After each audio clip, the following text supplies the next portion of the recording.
Hello everyone. आज हम लोग पढ़ेंगे बैक्टीरियल टैक्सोनॉमी के बारे में, जो एमएससी फर्स्ट सेमेस्टर माइक्रोबायोलॉजी का टॉपिक है। कि बैक्टीरियल टैक्सोनॉमी क्या होता है। टैक्सोनॉमी एक ब्रांच है साइंस का ही, जिसमें हम लोग क्लासिफिकेशन करते हैं जीवों का। तो बैक्टीरियल टैक्सोनॉमी में हम लोग बैक्टीरिया का क्लासिफिकेशन करते हैं। चलिए इसका इंट्रोडक्शन से देखते हैं। इंट्रोडक्शन। टेक्सोनॉमी बायोलॉजी का ही एक ब्रांच है, जिसमें हम सिमिलरिटी एंड डिसिमिलरिटी के बेसिस पर क्लासिफिकेशन करते हैं।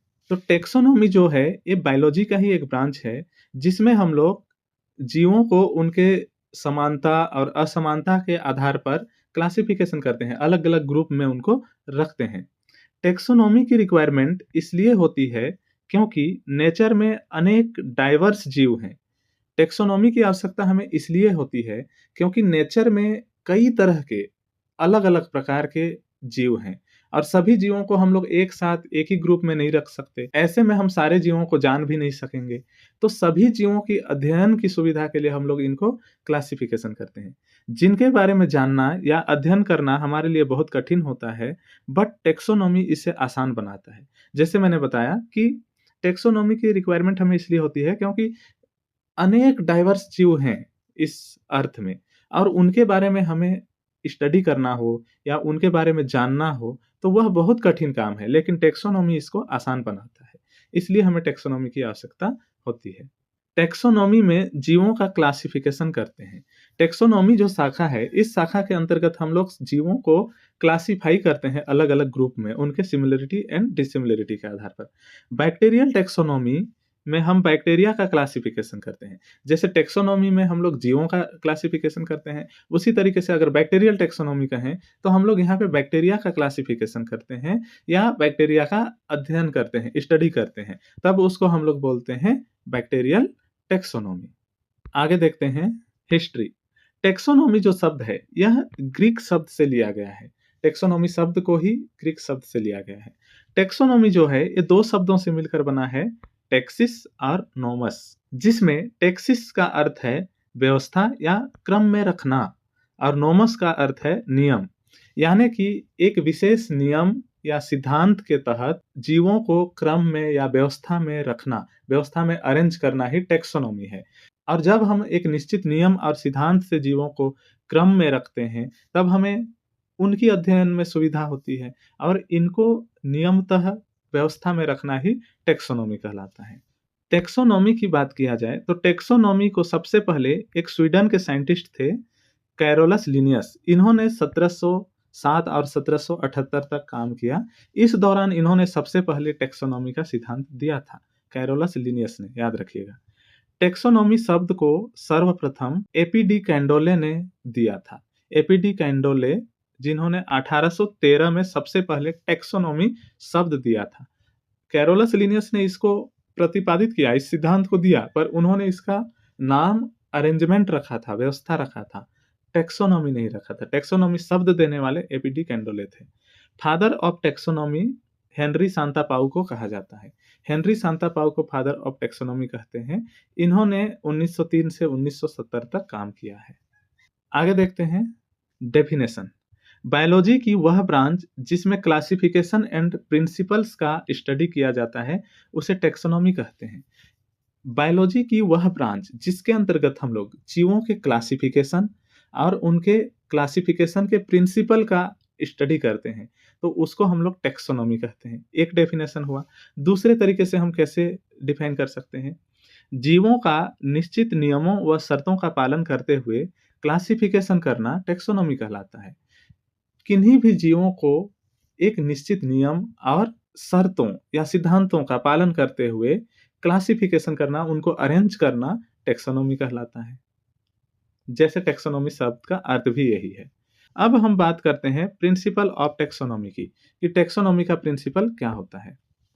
वैसे तो बैक्टीरियल टेक्सोनॉमी के लिए कोई विशेष प्रिंसिपल नहीं दिए गए हैं, पर टेक्सोनॉमी का एक बेसिक प्रिंसिपल है, उसी आधार पर बैक्टीरिया का भी अरेंजमेंट किया जाता है। तो सबसे पहला काम किया जाता है कैरेक्टराइजेशन। इसमें माइक्रो ऑर्गेनिज्म के जनरल कैरेक्टर को देखा जाता है।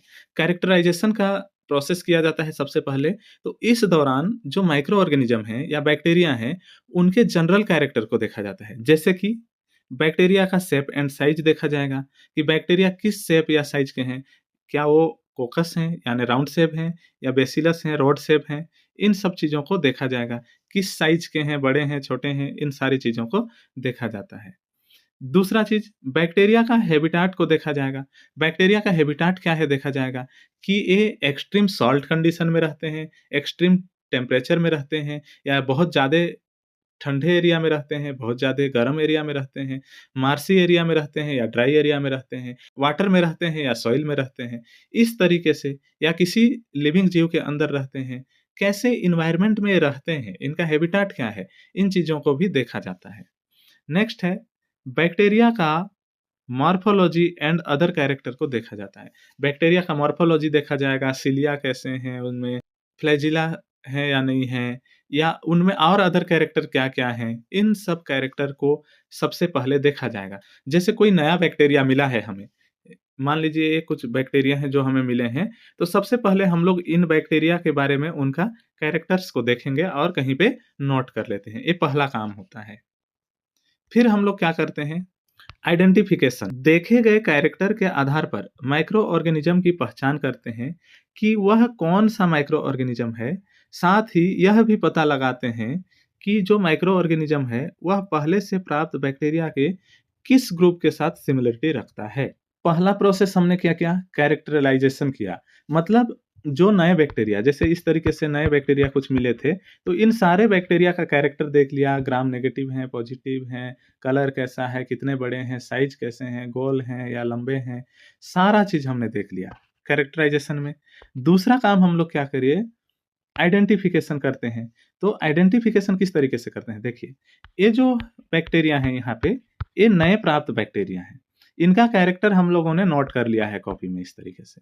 अब हम लोग क्या करेंगे, इन बैक्टीरिया के कैरेक्टर्स को पहले से जो हमारे पास अलग-अलग ग्रुप के बैक्टीरिया हैं, जैसे 1 हुआ, दूसरा, तीसरा, चौथा, 4, 5, 6 इस तरीके से कई सारे ग्रुप बैक्टीरिया जो हम लोग पहले से जानते हैं, जिनको हम लोग वर्गीकृत कर चुके हैं। उन बैक्टीरिया के साथ इन नए प्राप्त बैक्टीरिया के कैरेक्टर को मैच करेंगे। पहले इससे करेंगे, फिर इससे मैच करेंगे, इससे, फिर इससे, इससे, फिर इससे। इस तरीके से इनको मैच करते हैं। अगर ये सेम टू सेम मैच होते हैं किसी के साथ, शेप, साइज़ सभी चीज़ों में, तो उसको उस ग्रुप में रख दिया जाता है, क्योंकि वो मान लेते हैं हम लोग कि वो उसी टाइप के बैक्टीरिया हैं। जैसे इस बैक्टीरिया का नाम ए है और जो नए प्राप्त हैं, इनका गुण भी ए जैसे है, तो इनको हम लोग ए बैक्टीरिया है, इस तरीके से मान लेंगे। तो इस तरीके से हम लोग पहले से जो प्राप्त बैक्टीरिया हैं, उनके साथ नए प्राप्त बैक्टीरिया को मिला करके देखते हैं, उनका आइडेंटिफिकेशन करते हैं। और नहीं मिलते तो उनको अलग ग्रुप रखा जाएगा। अभी फ़िलहाल के लिए हम लोग आइडेंटिफिकेशन के दौरान मिलाकर देखेंगे, नहीं मिले हैं तो उनको अलग रखे रहेंगे। फिर तीसरा स्टेप क्या किया जाता है देखिए, क्लासिफिकेशन। अब हम विभिन्न कैरेक्टरिस्टिक्स के आधार पर माइक्रो ऑर्गेनिज्म को अलग-अलग ग्रुप में रखते हैं।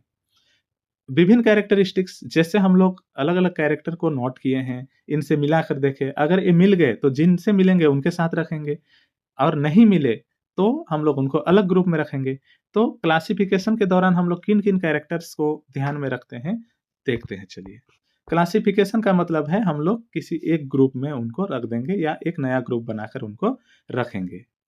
Principal used to classifying bacteria, कि बैक्टीरिया के क्लासिफिकेशन में क्या-क्या प्रिंसिपल यूज़ करते हैं। सबसे पहले हम लोग फाइलोजेनेटिक बेस देखते हैं, फिर एड्सोनियन या मॉर्फोलॉजिकल बेस देखते हैं, फिर मॉलिक्यूलर बेस देखते हैं। इस तरीके से हम लोग इन 3 बेस के आधार पर बैक्टीरिया को क्लासिफाई करते हैं। तो सबसे पहले हम लोग देखते हैं इसका फाइलोजेनेटिक बेस। क्लासिफिकेशन करने के दौरान पहला काम क्या किए, कैरेक्टर नोट किए, दूसरा काम आइडेंटिफिकेशन किए।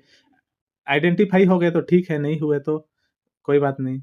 अब हम लोग इसको क्लासिफ़ाई करेंगे, किसी एक ग्रुप में रखेंगे या नया ग्रुप बनाएँगे। तो उस दौरान हम लोग क्या-क्या देखते हैं, पहला चीज़ फाइलोजेनेटिक बेस। तो इसमें हम लोग इवोल्यूशनरी रिलेशनशिप का पता लगाते हैं कि कौन किससे ज़्यादा सिमिलरिटी रखता है। इवोल्यूशनरी रिलेशनशिप मतलब क्या, पूर्वजों का पता लगाना। जैसे यहाँ पर एक क्यू नाम का पूर्वज है, इससे बने हैं ज़ेड और इसी से बने हैं एक्स। ज़ेड से बने हैं ए और बी, एक्स से बने हैं सी और डी। अब हम लोग यहाँ पे कुछ नए बैक्टीरिया इस तरीके से हमें प्राप्त हुए हैं और ये जो बैक्टीरिया हैं, ये बैक्टीरिया ज़्यादा सिमिलर रखते हैं ए से। तो हम लोग क्या करेंगे, इन बैक्टीरिया को ए के बाद में इसी तरीके का एक लकीर लेंगे, इस तरीके से ए वाले ग्रुप में यहाँ पे इन बैक्टीरिया को हम लोग रखेंगे और इनका कुछ और नाम दे देंगे, डीई दे देंगे, ठीक है। तो इस तरीके से हम लोग फाइलोजेनेटिक बेस देखते हैं कि ये जो नए बैक्टीरिया प्राप्त हैं वो आखिर किनसे ज़्यादा सिमिलर हैं। दूसरा एड्सोनियन या मॉर्फोलॉजिकल बेस देखते हैं। इसमें मॉर्फोलॉजिकल कैरेक्टर जैसे shape, size, colour and other characters को हम लोग देखते हैं और उस आधार पर क्लासिफाई करते हैं। मॉर्फोलॉजिकल बेस में हम लोग क्या देखेंगे, मॉर्फोलॉजी में कोकाई है या बेसिलस है, यानी जो नए बैक्टीरिया हैं वो राउंड शेप हैं या रॉड शेप है, इनको देखेंगे। हमें पता चला कि नए बैक्टीरिया जो हैं वो राउंड शेप हैं, तो वो कोकाई हो जाएंगे। फिर उनको कोकाई वाले के साथ ही रखेंगे। स्टेनिंग प्रॉपर्टी देखेंगे, ग्राम पॉजिटिव है या नेगेटिव है। ग्राम पॉजिटिव है तो पॉजिटिव के साथ रखेंगे, नेगेटिव है तो नेगेटिव के साथ।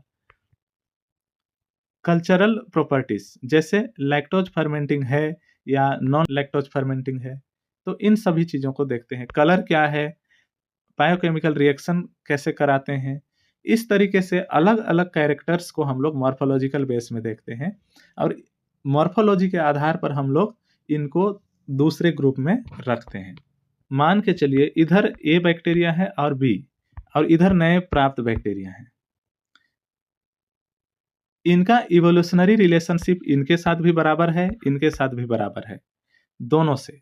साथ में इनका मॉर्फोलॉजिकल कैरेक्टर इनके साथ भी बराबर है, इनके साथ भी बराबर, मतलब एक जैसे लगभग सिमिलर है। तब इनको हम लोग किस ग्रुप में रखेंगे, ए ग्रुप में या बी ग्रुप में? तब इनको हम लोग जेनेटिक बेस पे देखते हैं, मॉलिक्यूलर बेस पे देखते हैं। तो नेक्स्ट है मॉलिक्यूलर बेसिस। इसमें मॉलिक्यूलर बेसिस पर सिमिलरिटी एंड डिसिमिलरिटी देखा जाता है। मॉलिक्यूलर बेसिस पे मतलब बैक्टीरिया के, जैसे यहाँ ए बैक्टीरिया है, यहाँ बी और इधर नए प्राप्त बैक्टीरिया है, तो इनके डीएनए को निकालेंगे हम लोग, इनके डीएनए को देखेंगे, इसके डीएनए को भी चेक करेंगे, इसके डीएनए को भी चेक करेंगे। अब ये जो नए बैक्टीरिया का डीएनए है वो ए से मैच होगा तो ए के साथ रखेंगे, बी से मैच होगा तो बी के साथ रखेंगे, और किसी से मैच नहीं हुआ तो इन नए बैक्टीरिया को एक अलग ग्रुप देंगे।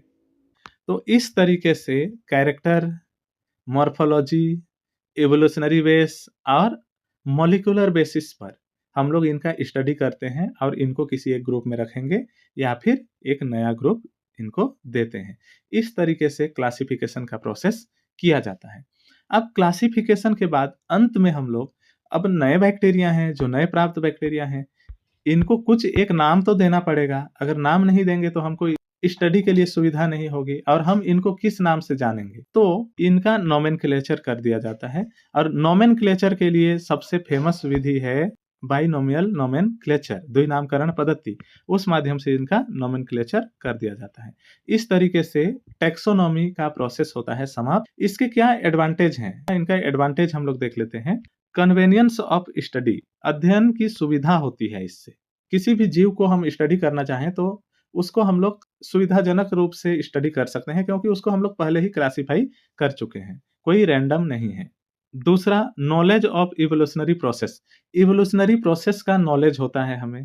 तीसरा, discovery of new organism, new organism के बारे में हमें पता चलता है। मान लो कोई ऑर्गेनिज्म, नया बैक्टीरिया है, वो पुराने बैक्टीरिया से कैरेक्टर में समान है, लेकिन ये पूरी तरीके से नया है, इस बैक्टीरिया के जैसे नहीं है पर कैरेक्टर में सेम है, तो हम लोग उसको सेम मान लेते। लेकिन टेक्सोनॉमी से ये पता चलता है कि ये नया है, सेम नहीं है। इस तरीके से नॉलेज ऑफ कनेक्टिव लिंक्स, जो नया बैक्टीरिया है वो किससे कनेक्ट है, उसका कनेक्टिंग लिंक क्या है, इसकी पता चलती है हमें।